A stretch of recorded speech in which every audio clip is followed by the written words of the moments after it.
Hello दोस्तों, सत श्री अकाल। Welcome to all, welcome to Abhipedia powered by Abhimanyu IAS. My name is Rohit. Students, ਅੱਜ ਦੀ ਕਲਾਸ ਦੇ ਵਿੱਚ ਆਪਾਂ डिस्कस करांगे करंट अफेयर्स। जैसे कि हम सब जानते हैं, पंजाब पटवारी एग्जाम 2 मई को होने वाला है। पीएसपीसीएल का जो नोटिफिकेशन है वो बहुत जल्दी डिटेल्ड नोटिफिकेशन आने वाला है। नोटिफिकेशन तो आ चुका है कि वैकेंसीज आएंगी, बट डिटेल्ड नोटिफिकेशन भी बहुत जल्दी देखने को मिलने वाला है। उसके बाद अगर मैं बाकी एग्जाम्स की बात करूं, that is cooperative bank exam हुआ या फिर कानूगो का एग्जाम हुआ, PSSB के एग्जाम्स हुए, ये भी बहुत जल्दी आपको देखने को मिलेंगे। तो प्रिपरेशन जो है वो आपकी कंटिन्यू रहनी चाहिए, प्रिपरेशन आपकी कंटिन्यू चलती रहनी चाहिए, आपको रुकना नहीं है। ठीक है, तो पंजाब पटवारी की अगर मैं बात करूं तो उसके लिए हमने एग्रीकल्चर की क्लासेस भी फ्री में स्टार्ट कर दी हैं, जनरल स्टडीज़ की क्लासेस भी फ्री में स्टार्ट हो चुकी हैं, डेली क्लास होती है। तो करंट अफेयर्स की क्लास को भी हम साथ साथ डिस्कस करते रहेंगे। अगर क्लास में किसी तरह का कोई डाउट आता है, कुछ समझ में नहीं आता है, you can write in the comment section. कुछ प्रॉब्लम आ रही है, कुछ तरीका नहीं पसंद आ रहा, जो भी दिक्कत होती है कमेंट सेक्शन में बता दो यार, या फिर आप हमें ईमेल करो, व्हाट्सएप करो। ठीक है, जो भी प्रॉब्लम आपको आती है, क्योंकि आपकी हेल्प करने के लिए ही हमें। तो क्लास की तरफ बढ़ने से पहले मैं आपको बता दूं कि अगर आपने अभी तक हमारे चैनल को सब्सक्राइब नहीं किया तो चैनल को सब्सक्राइब कर लीजिए और बेल आइकन दबाना नहीं भूलना, ताकि सारे अपडेट्स मिलते रहें। उसके अलावा अगर मैं बात करूं तो हमारे जो कोर्सेज हैं, पहली बात तो फ्री वार्म अप कोर्स जिसकी अभी हम क्लास देख रहे हैं। ठीक है, क्लास का जो PDF होता है वो वार्म अप कोर्स के साथ मिलता है। तो वार्म अप कोर्स बिल्कुल फ्री है, जिसका लिंक नीचे डिस्क्रिप्शन बॉक्स में मिल जाएगा, वहां पर जाकर खुद को रजिस्टर कर लो। ठीक है, फ्री है, कुछ नहीं पैसे देने। उसके बाद कंप्लीट कोर्सेज की अगर मैं बात करूं तो कंप्लीट कोर्स यहाँ पर PSPCL के लिए, PSTCL के लिए कंबाइन कोर्स हमने लॉन्च किया हुआ है, जो कि आपको पंजाब के बाकी एग्जाम्स के लिए भी हेल्प करने वाला है। ठीक है, जैसे कोऑपरेटिव बैंक का एग्जाम आएगा या कानूगो का एग्जाम आएगा तो उसमें भी सेम ही सिलेबस रहता है लगभग, तो उसमें आपको हेल्प करेगा। मतलब सारे कोर्सेज के लिए हमने पंजाब अलर्ट एग्जाम का कोर्स बनाया हुआ है, सारे एग्जाम्स के लिए। उसके बाद सब्जेक्ट वाइज कोर्सेज। ठीक है, अगर आपको पूरा कोर्स नहीं लेना है, आपको कुछ टॉपिक्स की प्रिपरेशन करनी है, कुछ सब्जेक्ट्स की प्रिपरेशन करनी है कि मेरा सिर्फ मैथ वीक है, मेरा सिर्फ GK वीक है, मेरा सिर्फ रीजनिंग वीक है, तो हमारे पास ये ऑप्शन भी है। हम चाहते हैं, if you want one subject, if you want to prepare for one subject, why to pay for the full? क्यों पूरे के लिए पैसा देना, क्यों पूरे कोर्स के लिए पैसा देना है? आप सिर्फ उस एक सब्जेक्ट के लिए पैसे दो। ठीक है, तो ये फैसिलिटीज भी हमने लॉन्च की हुई है अपने एस्पिरेंट्स के लिए। उसके अलावा टेस्ट सीरीज भी ऑन गोइंग है। PSPCL की बात करूं, PSPCL क्लर्क की बात करूं, PSTCL क्लर्क की बात करूं, या फिर मैं बात करूं यहाँ पे PSPCL रेवेन्यू अकाउंटेंट की, या फिर पंजाब पटवारी की, ये सारे टेस्ट सीरीज ऑन गोइंग है। ये सारे लिंक नीचे आपको डिस्क्रिप्शन में मिल जाएंगे। अगर फिर भी नहीं मिलते हैं, कोई दिक्कत आती है, कुछ प्रॉब्लम फेस कर रहे हो, यू कैन राइट अस। ठीक है, आप हमें पूछिए, कमेंट सेक्शन में पूछिए, हम आपको पूरा क्राइटेरिया बताएंगे। ठीक है, तो रजिस्टर कर लेना है और पढ़ते जाना है, क्योंकि यही टाइम है। पंजाब पटवारी का पेपर तो 2 मई को होने वाला है, और PSPSL का भी जिस दिन नोटिफिकेशन आया ना, तो 1-1.5 महीने बाद पेपर हो जाना है। ज़्यादा टाइम नहीं आपको मिलने वाला प्रिपरेशन के लिए, मैं पहले ही बता रहा हूँ आपको। जैसे 2 मई को ही पेपर है, अभी 1 महीना तो रहेगा पटवारी के पेपर को, तो अपने आप को बूस्टअप कर लो यार, बन के रहना पटवारी। बनू पटवारी में बापू, दुनिया सारी चाकू, समझ गए ना? तो बन के रहना है पटवारी, लगे रहना है, लगे रहना है। ठीक है, अब की बार पटवारी।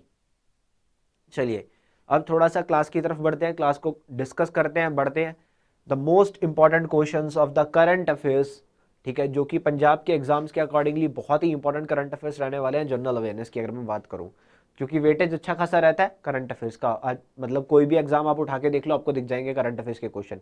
अगर नहीं दिखते तो लाओ एग्जाम मैं बताता हूँ कि कौन से क्वेश्चन करंट अफेयर्स के हैं। तो करंट अफेयर्स के क्वेश्चंस अच्छे लेवल पे वेटेज यहाँ पे देखने को मिलती है।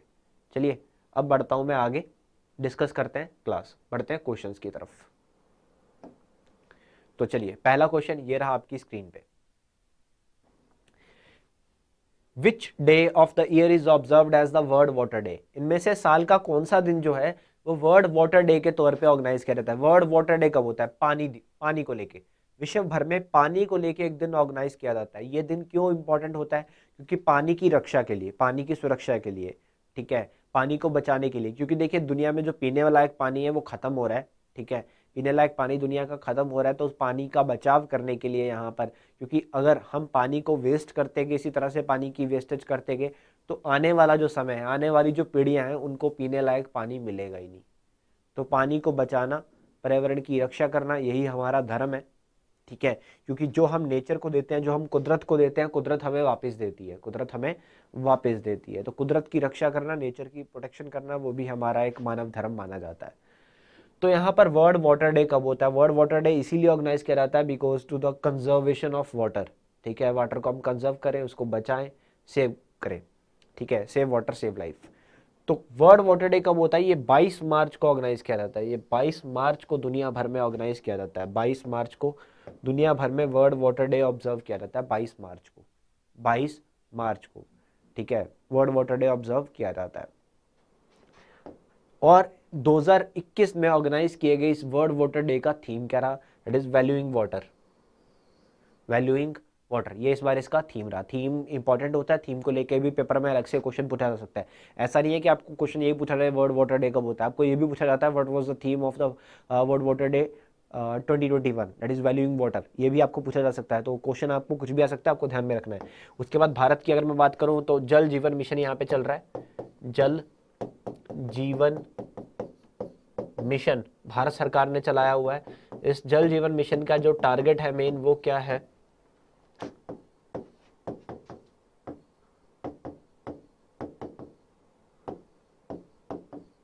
हर घर जल।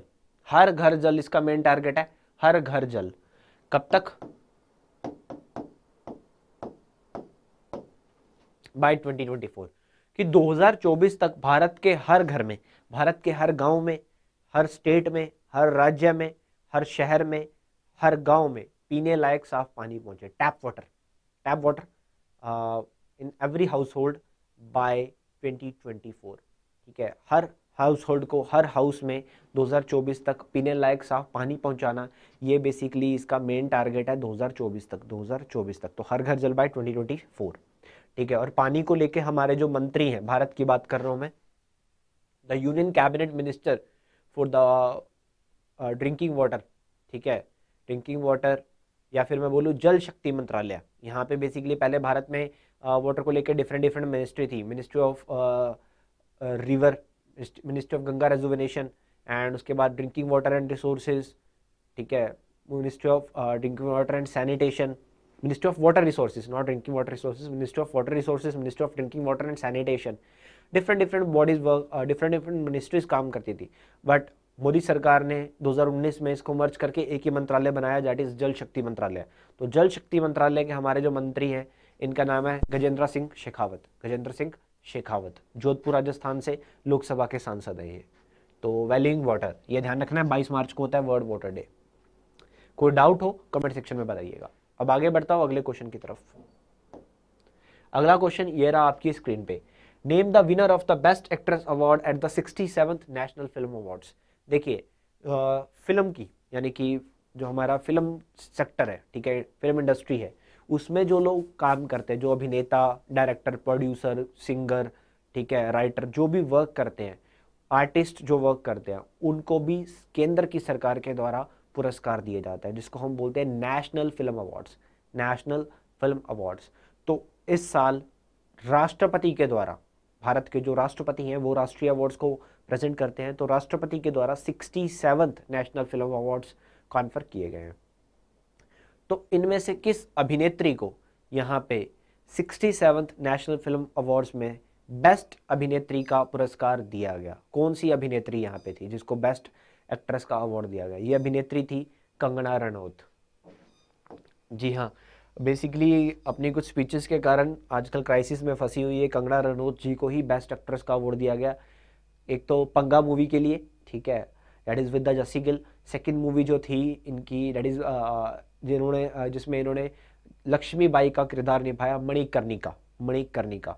ठीक है, तो उन मूवीज़ के कारण इनको दिया गया दैट इज़ बेस्ट एक्ट्रेस का अवार्ड। बेस्ट एक्ट्रेस का अवार्ड इनको दिया गया। बट हम सिर्फ बेस्ट एक्ट्रेस वाला ही पेपर में पूछा जाए ऐसा श्योर नहीं है, तो हम बाकी के अवार्ड्स को भी डिस्कस करेंगे जो जो इंपॉर्टेंट है। अवार्ड्स तो बहुत सारे मिलते हैं फिल्म अवार्ड्स में, बहुत सारे अवार्ड्स होते हैं, ठीक है, कम से कम 100-200 अवार्ड होता है, 100 से प्लस ही होता है, तो हम सारे डिस्कस नहीं करेंगे, मैं आपको कुछ कुछ बताऊंगा। ठीक है, तो बेस्ट फीचर फिल्म कौन सी रही? बेस्ट फीचर फिल्म, तो बेस्ट फीचर फिल्म यहाँ पे रही है Marakkar, the lion of the Arabian sea. Malayalam movie है, मलयालम मूवी है। Best actor, best actor that is Manoj Bajpayee. Manoj Bajpayee Bhonsle movie के लिए, ठीक है। उसके अलावा मतलब ये 2 लोगों को मिला है बेस्ट एक्टर का अवार्ड।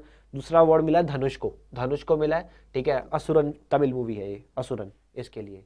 तो 2 लोगों में ये अवार्ड शेयर हुआ। बेस्ट एक्ट्रेस मैंने आपको बता दिया, कंगना रनौत मणिकर्णिका के लिए और पंगा के लिए, ठीक है, दोनों ही हिंदी मूवीज हैं। उसके बाद best supporting actress it is Pallavi Joshi, ये ताशकेंत फाइल्स मूवी है, हिंदी मूवी है ताशकेंत फाइल्स। उसके बाद बेस्ट सपोर्टिंग एक्टर की अगर मैं बात करूँ, पहले हमने एक्ट्रेस की बात की है, it is supporting actor it is Vijay Sethupathi, ये सुपर डीलक्स तमिल मूवी है उसके लिए। बेस्ट डायरेक्टर की अगर मैं बात करूं तो बेस्ट डायरेक्टर मिला है 72 हुरन, ये मूवी है संजय पुरन सिंह चौहान जी की। संजय पुरन सिंह चौहान बेस्ट डायरेक्टर जिनको अवार्ड मिला है। उसके बाद मैं बात करूं best debut film of a director that is Mathukutty Xavier, ये हेलन मूवी है मलयालम, उसके लिए इनको ये अवार्ड दिया गया। उसके बाद बात करें बेस्ट चाइल्ड आर्टिस्ट की, तो बेस्ट चाइल्ड आर्टिस्ट यहाँ पे रहा है नागा विशाल, ठीक है, for KD movie that is Tamil movie है। बेस्ट कोरियोग्राफी महर्षि जी, तेलुगु मूवी है, ठीक है, महर्षि बेस्ट कोरियोग्राफी। तो बेसिकली तेलुगु मूवी है, पर्सन का नाम है राजू सुंदरम। चलिए आगे देखें तो बेस्ट लिरिक्स किसके रहे, प्रभा वर्मा जी के, मलयालम मूवी है कोलंबी, उसके लिए Prabha Verma. Best music direction, ठीक है, डी इमान, तमिल मूवी है विश्वासम। बेस्ट सिनेमेटोग्राफी जलीकट्टू बेसिकली एक फेस्टिवल भी है, ठीक है, तमिलनाडु के अंदर, तो जलीकट्टू मलयालम, ठीक है, जिसको अवार्ड मिला that is Girish Gangadharan. Best children's film Kasturi, Hindi movie है। Best film on environment conservation, देखिए एनवायरमेंट आजकल का एक बहुत इंपॉर्टेंट मैटर है, इसलिए ये अवार्ड इंपॉर्टेंट हो जाता है, it is water Burrell Monpa. उसके बाद best film on social issues, आजकल सामाजिक मुद्दे भी बहुत बढ़ते जा रहे हैं, ठीक है, तो इसलिए ये भी इंपॉर्टेंट हो जाती है, मराठी मूवी है Anandi Gopal. Best female playback singer ये बाडो मूवी है मराठी, और सिंगर का नाम है Savani Ravindra. And best male playback singer that is B Praak for the Kesari, B Praak, ठीक है, तेरी मिट्टी सबने सुना होगा। चलिए आगे बढ़ते हैं। अब आता है best film in each language, देखिए जो बेसिकली लैंग्वेजेस हमारी होती है, ठीक है, तो चाहे वो तमिल हो, चाहे वो खासी हो, तेलुगु, हिंदी हो, हर पंजाबी हो, हर लैंग्वेज में अलग अलग यहाँ पर अवार्ड मिलता है बेस्ट फिल्म को लेके, ठीक है। तो सबसे पहले हिंदी की बात करें तो छिछोरे, तेलुगु की बात करूँ जर्सी, ठीक है, उसके बाद मलयालम में कालानोटम, तमिल में असुरन, पनिया में केंजीरा, मिशिंग में अनुरुवाड, खासी में लेडू, छत्तीसगढ़ी में भुलंदे मेज, छोरी हैं छोरों से कम नहीं है होती, ये हरियाणवी मूवी है। तुल्लू मूवी है it is Pingara, Punjabi movie Rabb Da Radio 2, ठीक है। उसके बाद आगे देखें तो ओडिया फिल्म है यहाँ पे कलीरा अतीता एंड साला बुद्धर बादला, इन दोनों को मिला। मणिपुरी में एगी कोना, मराठी में बारदो, कोंकणी में काजरो, कन्नड़ में अक्षी, बंगाली में गुमनामी, असमीज में हु नेवर सरेंडर।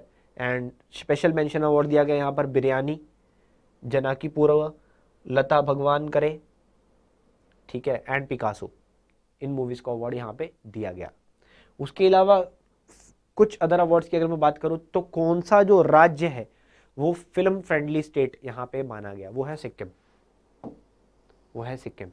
सिक्किम देखिए एक बहुत ही अच्छा स्टेट है, ये इंडिया का फर्स्ट ऑर्गेनिक स्टेट भी है, ठीक है। अगर मैं फार्मिंग की बात करूँ, ठीक है, आजकल फार्मर इश्यूज काफ़ी चल रहे हैं, तो उसके चलते अगर मैं फार्मर्स की बात करूँ तो ये इंडिया का फर्स्ट ऑर्गेनिक स्टेट भी है, ठीक है, बिल्कुल ऑर्गेनिक फार्मिंग होती है यहाँ पे। उसके बाद मैं बात करूँ बेस्ट बुक ऑन सिनेमा के ऊपर लिखी गई कौन सी किताब जिसको बेस्ट अवार्ड दिया गया, that is a Gandhian affair India's curious portrayal of love in cinema, that is by the Sanjay Suri साहब की लिखी हुई किताब है, जिसको यहाँ पर बेस्ट बुक ऑन सिनेमा माना गया इस नेशनल अवार्ड्स के अंदर। तो ये नेशनल अवार्ड्स को हमने डिस्कस किया, किसी तरह का डाउट हो तो right in the comment section. अगला क्वेश्चन हमारी स्क्रीन पे आता है, विच player has won the all England badminton championship 2021 women single title. देखिए अभी ऑर्गेनाइज किया गया all England badminton championship 2021, badminton championship 2021 अभी ऑर्गेनाइज किया गया है। तो इसमें वुमेन सिंगल का टाइटल किसने जीता, वुमेन सिंगल का टाइटल इसमें किसने जीता है, ठीक है। तो स्पोर्ट्स को लेके एग्जाम में क्वेश्चन आता है भैया, स्पोर्ट्स को लेके क्वेश्चन तो मिलेगा, ठीक है, अब ये नहीं कह सकते कि वो बैडमिंटन का क्वेश्चन होगा, फुटबॉल का होगा या वो क्रिकेट का होगा, क्वेश्चन कोई भी आ सकता है, बट स्पोर्ट्स को लेके क्वेश्चन जरूर आता है।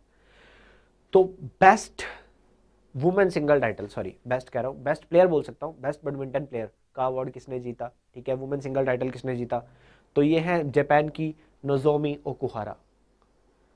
जापान की नोजोमी ओकुहारा, इन्होंने इस अवार्ड को जीता, ठीक है, जापान की नोजोमी ओकुहारा इन्होंने जीता है। एंड मैन सिंगल के टाइटल की बात करूं तो मैन सिंगल का टाइटल जीता है लीजी जिया, ये मलेशियन प्लेयर है, मलेशिया के बैडमिंटन प्लेयर है, ठीक है। भारत के अंदर भी बहुत बड़े बड़े बैडमिंटन प्लेयर पाए हैं, जैसे कि अगर मैं बात करूं कोच ही एक तो बहुत अच्छे, जैसे फादर ऑफ दीपिका पाडुकोन, प्रकाश पाडुकोन, ठीक है, और भी बहुत सारे प्लेयर्स हैं। तो man single women single, basically man single और वुमेन सिंगल ही इंपॉर्टेंट होता है, बट मैं आपको यहाँ पर बाकी अवार्ड्स भी बताने चाहूँगा। मैन डबल की बात करूँ तो Hiroyuki Endo and Yuta Watanabe. उसके बाद वुमेन डबल की बात करूँ तो Mayu Matsumoto and Wakana Nagahara. Mix double की बात करूँ तो Yuta Watanabe and Arisa Higashino. ये अवार्ड्स आपको इंपॉर्टेंट याद रखने हैं। नेक्स्ट बात करें, what was the profession of Sagar Sarhadi. Sagar सरहदी जी ये अब नहीं रहे, इनका देहांत हो गया, ये दुनिया को छोड़कर चले गए। इनका प्रोफेशन क्या था, ये क्या काम करते थे, क्या ये खेलते थे, क्रिकेटर थे, क्या पेंटर थे, आर्टिस्ट थे, या जर्नलिस्ट थे, मतलब पत्रकार थे, या फिर फिल्म निर्माता थे, फिल्म मेकर थे। सागर सरहदी साहब ये किस क्षेत्र से बिलोंग करते थे, बेसिकली कौन सी फील्ड से बिलोंग करते थे। तो देखिए सागर जी ने बहुत बड़ी बड़ी मूवीज़ बनाई है। सागर जी की अगर मैं बात करूँ, ये बहुत ही अच्छे फिल्म निर्माता थे, ठीक है। तो बहुत बड़ी बड़ी फिल्म इन्होंने बनाई हुई हैं, ठीक है, दैट इज़ कभी कभी। उसके बाद सिलसिला, बहुत ही फेमस मूवी थी ये सिलसिला। बाजार, अगर आपने देखी हो ये मूवीज़ तो ये बहुत फेमस मूवी थी उस टाइम की। तो इन्होंने बेसिकली बहुत बड़ी बड़ी मूवीज़ में काम किया हुआ है, ठीक है, बहुत बड़ी बड़ी मूवीज़ में इन्होंने काम किया हुआ है। यश चोपड़ा की मूवी थी 1976 में कभी कभी, वहाँ से इन्होंने अपने करियर की शुरुआत करी थी, ठीक है, जहाँ जिसमें अमिताभ बच्चन और राखी जी ने किरदार निभाया था। चलिए, तो इन मूवीज़ की हमने बात करी, कुछ डाउट हो तो you can write in the comment section. चलिए अब आगे बढ़ते हैं नेक्स्ट क्वेश्चन की तरफ। अब नेक्स्ट क्वेश्चन हमारे पास आता है, in 2021 India is observing which edition of the Dandi march celebrations which was led by Mahatma Gandhi. देखिए 2021 में महात्मा गांधी जी के द्वारा ऑर्गेनाइज किए हुए डांडी मार्च को कितने साल हो चुके हैं, ये आपको बताना है।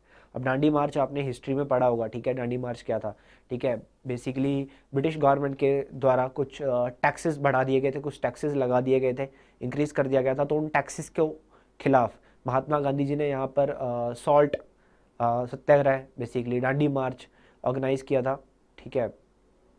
तो बेसिकली डांडी मार्च के चलते हुए जो टैक्सेस थे उनको डिक्रीज करवाने का एक डिमांड थी कि ब्रिटिश सरकार के अगेंस्ट आवाज़ उठाई गई थी कि अब ये नहीं चलेगा, ये नहीं चलेगा। तो डांडी मार्च को कितना साल हो चुके हैं, कितना टाइम हो चुका है, भारत ने अभी 2021 में डांडी मार्च के एनिवर्सरी को कितने बेसिकली ईयर जो है वो सेलिब्रेशन के ऑब्जर्व किए, ठीक है। तो देखिए डांडी मार्च जो था ये 1930 में आया था, 1930 में, 1930 में। अब 1930 में आया था तो अभी कितने साल हो गए, 1930 में अभी 2021 चल रहा है, ठीक है। तो देख लो 70 और 21 91 साल हो गए, तो 91, ठीक है। ये आपको पता होना चाहिए कि कब हुआ था डांडी मार्च, 1930 में महात्मा गांधी ने बेसिकली इसको लॉन्च किया था। महात्मा गांधी की अगर मैं बात करूं, ठीक है, पूरा नाम मोहनदास करमचंद गांधी, ठीक है, पिता का नाम करमचंद गांधी, माता का नाम पुतलीबाई, ठीक है। तो ये आपको ध्यान रखना है। 2 अक्टूबर को जन्म हुआ था इनका 1869 में, और 30 जनवरी 1948 में इनका देहांत हो गया था महात्मा गांधी जी, ठीक है। तो 12 मार्च 1930 में साबरमती आश्रम में महात्मा गांधी जी ने इसको बेसिकली लॉन्च किया था, ठीक है, ये आपको ध्यान रखना है। Next question, India first centralised air conditioned railway terminal, that is जिसको नाम दिया गया सर एम विश्वेश्वरैया टर्मिनल, ये किस शहर में बनाया गया है। देखिए जो बेसिकली रेलवे का टर्मिनल होता है ना, रेलवे का टर्मिनल, उसको पूरा का पूरा सेंट्रल एसी से बना दिया गया, ठीक है, मतलब कि सीलिंग्स के अंदर एसी, पूरा एसी सिस्टम लगा दिया गया वहाँ पे, ठीक है, यानी कि गर्मी का तो सवाल ही पैदा नहीं होता। तो भारत का पहला centralised air condition railway terminal बनाया गया है ये, इससे पहले ऐसा नहीं था। तो ये किस शहर में बनाया गया और इसको एक नाम दिया गया, ये नाम क्या है, sir M Visvesvaraya, sir M Visvesvaraya. तो सबसे पहले तो मैं आपको बता दूं ये सर एम विश्वेश्वराया ही कौन थे, मे भी किसी ने इनका नाम सुना हो। देखिए भारत के माने जाने सिविल इंजीनियर थे ये मैसूरू के दीवान भी रह चुके थे, मैसूरू के दीवान, दैट्स अ ब्रिटिश टाइम, ठीक है। उसके बाद इन्होंने बहुत अच्छे लेवल पे बुक्स भी लिखी हैं, बहुत अच्छे लेवल पे वर्क किए इन्होंने, जब ये सिविल इंजीनियर थे और मैसूर के दीवान भी थे, इन्होंने बहुत बड़ी बड़ी वर्क्स जो किए थे और किताब भी लिखी थी। 1934 में इन्होंने एक किताब लिखी थी the planned economy for India, the planned economy for India, ठीक है। और इनकी उस किताब के बेस पे भारत में प्लानिंग सिस्टम शुरू हुआ था, और he is also known as the father of planning system in India, या फिर Indian planning system. Indian planning system के जनक भी इनको कहा जाता है, फादर भी इनको बोला जाता है, सर एम विश्वेश्वराया। उसके अलावा ये इंजीनियर थे, ठीक है, भारत रत्न भी इनको मिला हुआ है। भारत के अंदर इंजीनियर्स डे ऑब्जर्व किया जाता है, इंजीनियर्स डे, ठीक है, इंजीनियर्स को लेके एक दिन होता है भारत के अंदर, ये इंजीनियर्स डे होता है 15 सितंबर को। तो 15 सितंबर को ये दिन क्यों अपना किसकी याद में हम ऑब्जर्व करते हैं, सर एम विश्वेश्वराया, ये इनका जन्मदिन होता है। इनकी बर्थ एनिवर्सरी को ही भारत में 15 सितंबर को as a engineers day observe किया जाता है। तो सर एम विश्वेश्वराया, इसका इनका ध्यान रखना है, ठीक है। मैं बात करूं भारत का पहला centralised air condition railway terminal, ये बेंगलुरु के अंदर बनाया जाए, बेंगलुरु के अंदर बनाया जा रहा है, बेंगलुरु के अंदर, बेंगलुरु के अंदर, क्लियर। चलिए आगे बढ़ते हैं। Next question, what is the name of the world's most powerful super computer which has been developed by Japan and made operational recently. Bharat दुनिया के अंदर मोस्ट पावरफुल सुपर कंप्यूटर अभी अभी बेसिकली बना के उसको ऑपरेशनल किया गया है, ठीक है। इसका नाम क्या है, ठीक है, इसका नाम क्या है, बट देश का नाम यहां पर बता दिया गया है, किस देश ने बनाया, जापान ने बनाया। देखिए सुपर कंप्यूटर बहुत तेजी से काम करता है, बहुत फास्ट, ठीक है, ये नॉर्मल कंप्यूटर्स तो कुछ भी नहीं है इसके आगे, बहुत फास्ट काम करता है ये super computer. Most powerful super computer अभी अभी एक कंट्री के द्वारा बनाया गया, दैट इज जापान, एंड इसको ऑपरेशनल भी कर दिया गया है। इसका नाम है फुगाकू, फुगाकू, फुगाकू इसका नाम है, जो कि जापान के द्वारा बनाया गया। जापान के दो institutes that is RIKEN and Fujitsu ने इसको मिलकर बनाया है, ठीक है, इन्होंने मिलकर इसको बनाया है, और ये ऑलरेडी बेसिकली स्टार्ट हो चुका है वर्क इसका। अगर मैं आगे बात करूं, ठीक है, भारत की बात अगर मैं करें, तो भारत के अंदर जो भारत का सुपर कंप्यूटर है वो एक तो है मिहिर, ठीक है, एक है परम सिद्धि,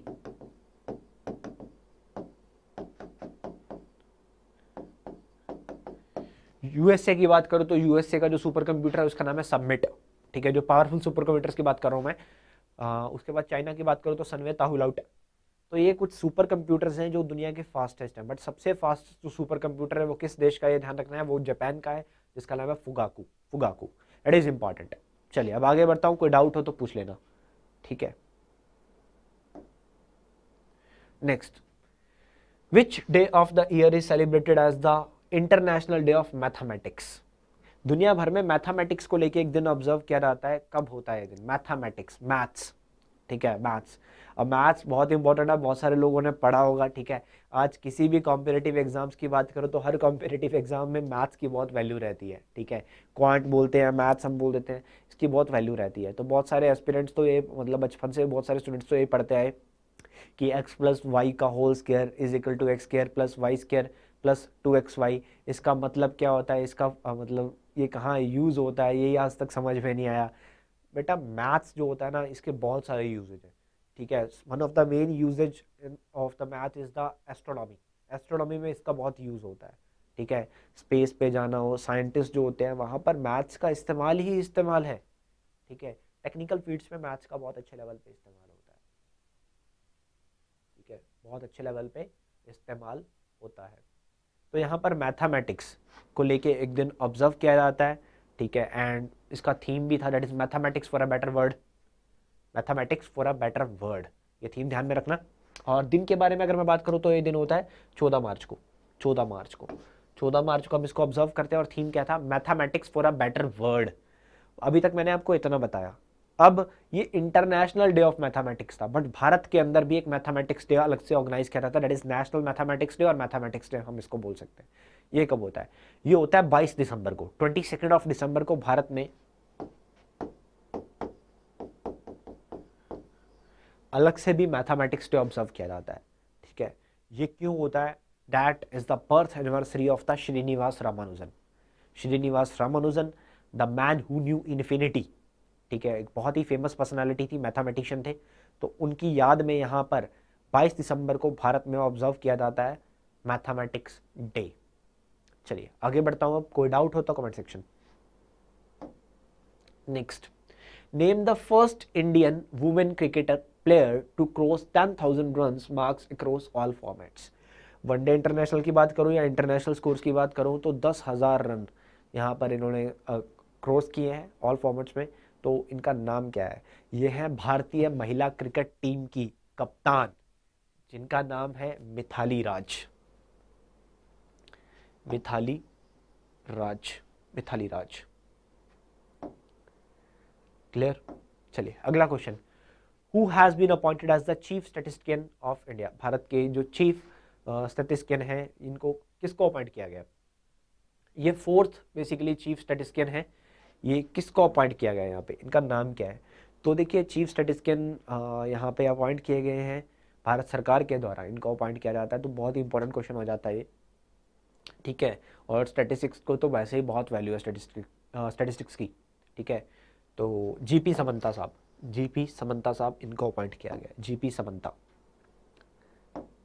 next question, Hamid Bakayoko, Hamid Bakayoko, he passed away recently and he was the serving prime minister of which country। जब इनका देहांत हुआ, ये इनमें से एक देश के प्राइम मिनिस्टर थे, प्रधानमंत्री थे, ठीक है, इनमें से एक देश के ये प्रधानमंत्री थे।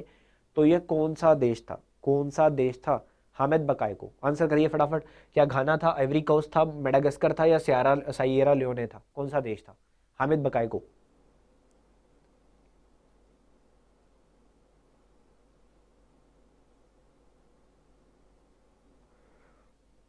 जल्दी बताइएगा, ठीक है। प्राइम मिनिस्टर किस देश के थे? तो देखिए ये प्राइम मिनिस्टर थे आइवरी कोस्ट के, वेस्ट अफ्रीका का देश है ये आइवरी कोस्ट, ठीक है। आइवरी कोस्ट के ये प्रधानमंत्री थे, बट अब इनका देहांत होगा तो इनकी जगह पर एक temporary interim prime minister appoint किए गए, जिनका नाम है पैट्रिक एची।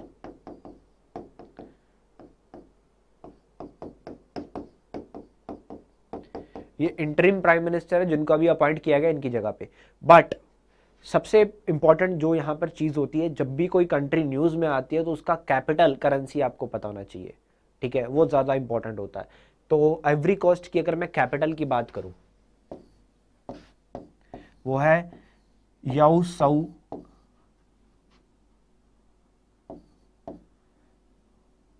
नहीं सॉरी, याऊमाउसऊ करो, याऊमाउसऊ करो, ठीक है, एम है यहाँ पे।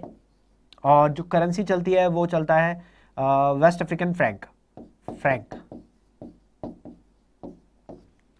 ये यहाँ पे करेंसी चलती है। तो ये बातें इतनी आपको ध्यान में रखनी है, ठीक है। पैट्रिक एची अभी इंटरिम प्राइम मिनिस्टर यहाँ पे अपॉइंट किए गए थे हामिद बकायको की जगह पे। आइवरी कोस्ट की जो राजधानी है वो है याऊमाउसऊ, एंड जो करेंसी चलती है वो चलता है वेस्ट अफ्रीकन फ्रैंक। चलिए आगे बढ़ते हैं। Next question, name the player who has won the BBC Indian sports women of the year award for 2021।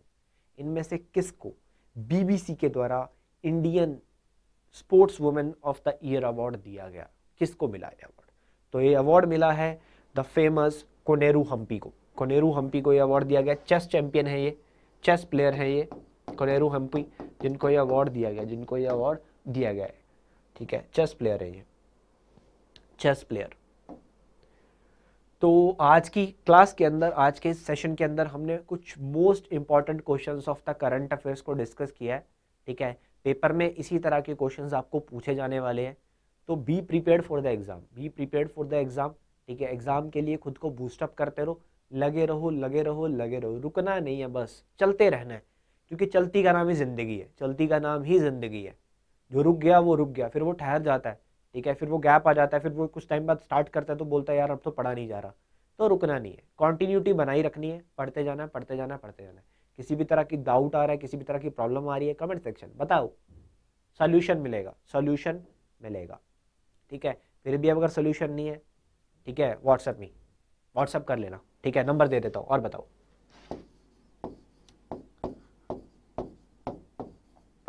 ये लो, ठीक है। किसी भी तरह की प्रॉब्लम आ रही है व्हाट्सअप करिए। कोर्स के रिगार्डिंग किसी तरह की प्रॉब्लम आ रही है, ठीक है, कोर्स परचेज करना है, कोई दिक्कत आ रही है, व्हाट्सएप कर लेना, ठीक है। ये टीम का नंबर है, team will connect me, team मुझे अपने आप कांटेक्ट कर लेगी। तो चलिए मिलते हैं नेक्स्ट क्लास में। कोई भी दिक्कत आए घबराना नहीं है, घबराना नहीं है, ठीक है, चिंता नहीं है। मोटिवेशन, ऑलवेज बी पॉजिटिव, हमेशा पॉजिटिविटी के साथ आगे बढ़ना है, पॉजिटिविटी के साथ। जहाँ पॉजिटिविटी है ना वहाँ सब कुछ है, ठीक है। मन में हमेशा पॉजिटिविटी रहनी चाहिए, हमेशा पॉजिटिव, कुछ भी हो, in every situation of the life. जिंदगी के हर मोड़ पे आशा ही आशा है, निराशा नहीं होनी चाहिए, ठीक है। और वो आशा कैसे आएगी, जब हम पॉजिटिव हैं, ठीक है। चाहे कोई प्रॉब्लम भी होती है, बोलो आई एम सेटिस्फाइड, जो उसने दिया अच्छा दिया। चलिए आज की क्लास को यहीं समाप्त करते, मिलते हैं अगली क्लास में। Thank you so much, have a nice day. क्या हाल है?